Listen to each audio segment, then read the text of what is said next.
warahmatullahi wabarakatuh. Selamat pagi dan salam sejahtera untuk kita semua. Apa kabar ibu-ibu kader Posyandu Puskesmas Lubuk Begalung? Ya, baik semuanya ya. Masih semangat untuk menerima materi selanjutnya? Masih semangat ya. Kelihatan antusias ibu-ibu semua ya. Baiklah, sebelumnya saya memperkenalkan diri dulu. Nama saya adalah Anita Mirawati. Ibu-ibu bisa memanggil saya Ira. Saya di sini adalah fasilitator ibu-ibu semua dalam pelatihan pengendalian penyakit tidak menular untuk kader di Posyandu Wilayah Kerja Puskesmas Lubuk Begalung ya. Nah, sebelumnya rekan saya sudah menjelaskan tentang deteksi dini obesitas. Nah, ada ibu-ibu yang di sini yang masih ingat apa saja sih pengukuran yang kita lakukan untuk mendeteksi dini obesitas? Nah, oh iya, siapa nama ibu? Oh, Bu Ani. Benar ya Bu Ani, ada pengukuran tinggi badan. Yang kedua, Bu Siti bisa Bu Siti? Ya, benar, penimbangan berat badan. Nah, Ibu Sinta? Oh iya, benar ya, pengukuran lingkar perut. Nah, di sini saya akan mendemonstrasikan kepada ibu-ibu kader semua bagaimana sih kita mengukur lingkar perut tersebut. Nah, ada ibu-ibu di sini yang udah pernah mengukur lingkar perut? Oh, belum ya. Ternyata kita seringnya mengukur lingkar pinggang di tukang jahit. Nah, baiklah. Kita akan mendemonstrasikan, waktunya sekitar 5 menit ya ibu-ibu. Nah, apa saja sih alat-alatnya yang perlu kita siapkan ketika kita mengukur lingkar perut? Nah, yang pertama adalah meteran. Nah, mungkin ibu-ibu sudah familiar lah ya dengan meteran ini, apalagi yang tukang jahit atau hobinya menjahit. Terus yang ini adalah format dari pengisian deteksi dini PTM ya, ibu-ibu udah punya semua ya. Nah, terus bagaimana setelah kita menyiapkan alat, apa saja sih yang akan kita lakukan? Nah, sebelum kita melakukan ukuran, kita ada yang namanya kita tentukan dulu batas atas dan batas bawah. Nah, batas atas adalah, nah kita lihat di sini ya ibu, ibu bisa rasakan, coba dirasakan ya. Ini ada iga kita yang terakhir atau yang sudah melayang itu kita namakan batas atas ya. Terus kita tentukan batas bawahnya. Batas bawahnya itu adalah tulang pinggul kita ini ya. Nah, itu adalah batas bawah. Lalu apa? Setelah ada batas atas dan batas bawah, kita tentukan garis tengahnya. Nah, tadi ya.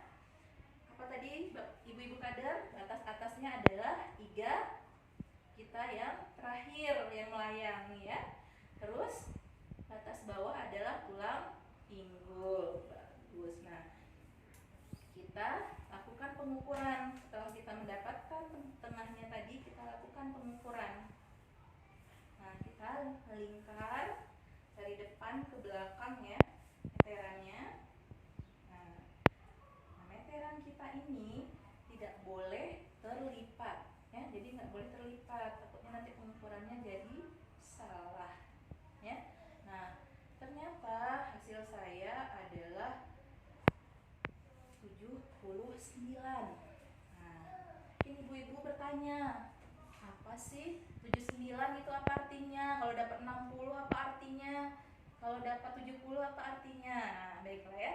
Ketika kita mendapatkan hasil dari klien kita melebihi dari 80 cm untuk wanita atau untuk perempuan, itu artinya resiko untuk menderita penyakit tidak menular itu akan meningkat. Nah, kalau pada laki-laki dia akan melebihi dari 90 cm, otomatis akan meningkatkan resiko menderita penyakit tidak menular ya. Ibu-ibu kader semua paham sampai di sini ya. Jadi kalau 60 berarti dia tidak resikonya tidak meningkat. Tapi kalau di atas 80, misalnya kita dapat 85 untuk wanita, berarti meningkat resikonya. Untuk laki-laki misalnya kita dapat 100, dia akan meningkat. Nah, ada yang mau ditanyakan ibu? Nah, iya Bu Nita, apa yang mau ditanyakan Bu Nita? Iya, apa ya, apakah kita harus berpakaian atau pakaiannya dibuka? Nah, kebetulan kita di posyandu kan tidak ada ruangan khusus ya untuk memeriksa klien kita atau pasien kita yang datang. Nah, kita lihat saja ya ibu-ibu, pakaiannya harus tipis, tapi kalau dia pakai jaket, pakai sweater, kalau bisa diusahakan dibuka. Nah, kalau yang bapak-bapak boleh dibuka pakaian atasnya ya, sebenarnya itu lebih akurat. Nah, seperti itu ya. Ada lagi ibu yang mau ditanyakan? Nah, apa bu? Oh, cukup ya. Jadi itu yang perlu kita perhatikan ya, bahwa pakaiannya jangan tebal. Dan kalau bisa sebenarnya memang tanpa pakaian kita mengukur lingkar perutnya supaya akurat. Jangan-jangan nanti karena pakaiannya tebal nambah 1 cm sampai 2 cm ya kan ibu-ibu. Nah, sampai di sini ibu-ibu paham semuanya ya, udah bisa melakukannya semua. Oke, baik. Nah, jadi gampang. Apa tadi Ibu Nita alat-alatnya? Oh iya ya, alat-alatnya cuma meteran yang kita butuhkan. Terus interpretasinya atau hasil pengukuran itu bagaimana kita membacanya? Kalau perempuan lebih dari 80 cm baru meningkatkan risiko. Kalau laki-laki lebih dari 90 cm baru meningkatkan risiko ya. Seperti itu. Nah, baik. Ibu-ibu kader semua, karena sudah tidak ada pertanyaan dan ibu-ibu sepertinya sudah sangat paham, saya cukupkan pertemuan kita hari ini. Mudah-mudahan ini bermanfaat ya untuk ibu-ibu semua. Dan saya juga memohon maaf jika selama penyampaian materi saya ada yang salah dan ada kata-kata saya yang tidak berkenan atau tidak pada tempatnya. Saya mohon dimaafkan ya. Dan ibu-ibu kader semua tetap semangat, karena kita sebagai manusia di muka bumi ini adalah yang paling baik posisinya adalah bermanfaat untuk orang lain. Nah, seperti itu ya, saya akhiri dengan wabillahi taufik wal hidayah. Wassalamualaikum warahmatullahi wabarakatuh.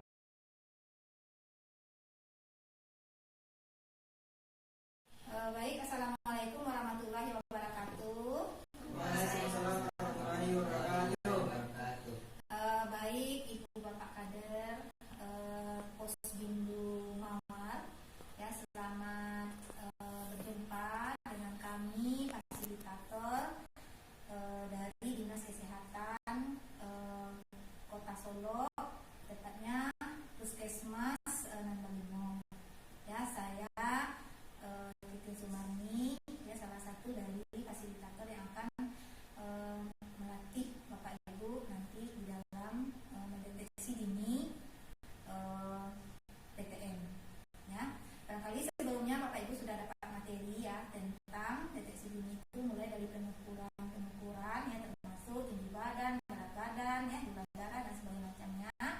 Dan sekarang kesempatan ini adalah untuk melaksanakan pengukuran tekanan darah ya. Jadi Bapak Ibu semua selama menjadi kader tentu sudah pernah juga ya melihat ya, mengamati bagaimana caranya pemeriksaan ya. Kalau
ya kegiatan kita, penyuluhan kita hari ini, ya pembelajaran kita hari ini, dan dengan mengucapkan alhamdulillahirobbilalamin. Nah, seterusnya nanti akan dilanjutkan oleh materi berikutnya. Baik, terima kasih. Assalamualaikum warahmatullahi wabarakatuh. Waalaikumsalam warahmatullahi wabarakatuh.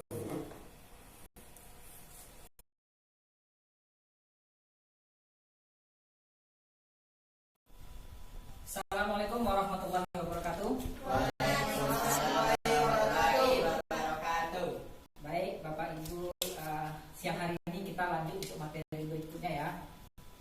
Sebelumnya perlu perkenalan, nama Bapak itu Doni ya. Nah, panggil Pak Doni ya. Kemudian bagaimana apa Bapak Ibu sekarang siang ini kondisinya? Perasaannya gimana? Nah, masih bisa kan mengikuti apa? Materi berikut ini, mudah-mudahan materi menarik ya. Ini materi yang akan kita sampaikan itu edukasi terkait dengan aktivitas fisik. Ya. Apa yang akan dicapai nanti ya terkait dengan materi ini? Pertama itu nanti Bapak Ibu ya setelah mengikuti materi ini itu mampu untuk melakukan bagaimana edukasi ya dalam pencegahan PTM ya.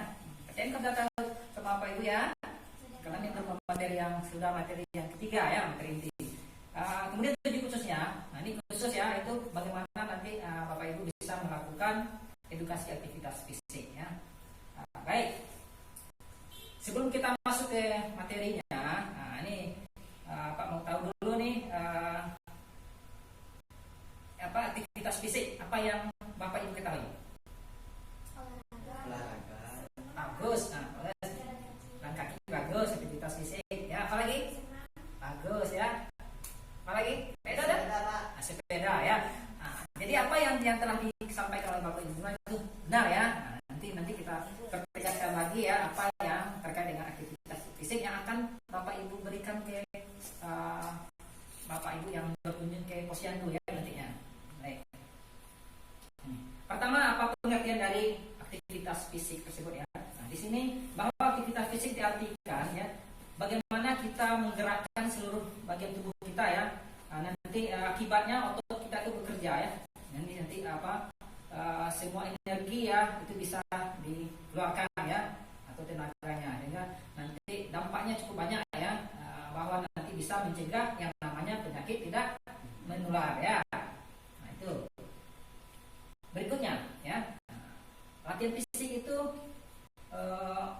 macam-macam ya. Tadi saya sampaikan ada olahraga, ada bersepeda ya, jalan kaki, lari ya, jogging ya, senam ya. Nah, di sini ada beberapa latihan fisik yang perlu diperhatikan ya, bagaimana pelaksanaannya. Untuk yang baik itu ya, itu latihan fisik dilakukan secara rutin. Nah, itu baru dikatakan baik ya. Nah, itu minimal dalam satu hari itu 30 menit ya. Atau mungkin pada waktu-waktu yang mungkin ada beberapa yang kesibukan ya. Nah, itu bisa dilakukan mungkin minimal itu 150 dalam seminggunya ya. Kemudian ini secara individu ya. Nah, individu bisa dilakukan pertama itu melakukan aktivitas fisik ya. Tadi disampaikan 30 menit ya dalam sehari atau 150 menit dalam satu minggunya ya. Kemudian dilakukan secara rutin ya. Kemudian secara keluarga juga ya. Kita membudayakan ya aktivitas fisik bersama keluarga ya. Bisa mungkin pergi senam ya. Nah, ya. Kemudian juga bisa berbagi pekerjaan di rumah secara rata ya sehingga bisa beraktivitas semuanya. Kemudian secara posyandu ya. Posyandu kan kalau sini posyandu sudah pernah melakukan apa? Olahraga bersama atau senam? Nah, bagus ya nanti bisa dilanjutkan ya. Itu merupakan aktivitas juga ya yang baik. Untuk lansia juga, nah nanti untuk lansia perlu Bapak Ibu ini ya perhatikan nanti ya. Ada beberapa yang harus diperhatikan ya. Ini terutama nanti lansia kita kan kondisinya sudah tenaga berarti sudah berkurang ya. Nah, kemudian ada juga penyakit-penyakit yang bisa menyebabkan kondisinya tambah parah ya. Nah, itu perlu diperhatikan ya. Contohnya ada gerakan yang membungkuk ya tidak boleh juga ya. Nah, mungkin itu ya yang dapat disampaikan terkait dengan bagaimana nanti Bapak Ibu mengedukasi peserta posyandu ya. Nah, sebelum kita ada yang mau bertanya silakan. Ya, Pak Edo ya, silakan Pak Edo. Terima kasih Pak atas waktunya. Saya ingin bertanya Pak, kan saya olahraga Pak, tapi hanya satu kali dalam seminggu.